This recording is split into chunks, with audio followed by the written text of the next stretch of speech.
బాగున్నట్టయితే మా ప్రొడ్యూసర్ వంశీ గారిలో ఒక కాన్ఫిడెన్స్ వస్తుంది. ఆ కాన్ఫిడెన్సే ఆయనకి మాట్లాడే ఆ కరేజ్ని ఇస్తుంది. సో దట్ ఈస్ వంశీ గారు. వంశీ గారిని మాట్లాడవలసిందిగా రిక్వెస్ట్ చేస్తున్నాము.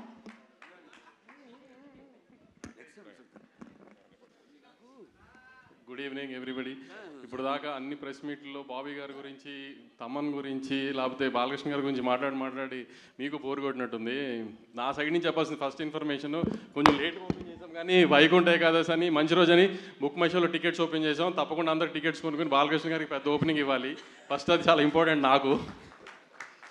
ప్లస్ యాదృచ్ఛికంగా అలా జరిగింది. 5 years బ్యాక్ వైకుంఠ ఏకాదశి రోజున అలవైకుంఠపురం ప్రీ రిలీజ్ చేసాం మేము. 12th రిలీజ్ అయింది, సండే రిలీజ్ అయింది. మళ్ళీ సేమ్ జరిగింది. హోప్ఫుల్లీ అదే రిజల్ట్ రిపీట్ అవుతుందని కోరుకుంటున్నాను. చాలా 1 year నుంచి కష్టపడి కొంచెం ఆడ్ లొకేషన్స్లో, ఆడ్ నైట్స్లో, ఎక్కువ నైట్ షూటింగ్ అలా కష్టపడి చేసాం. తప్పకుండా మీ అందరికీ నచ్చుతుందని అనుకుంటున్నాను. Thank you. అదేంటి వంశీ గారు ఇంత క్లుప్తంగా ముగించారు? ఓకే, థ్యాంక్ యూ వంశీ గారు.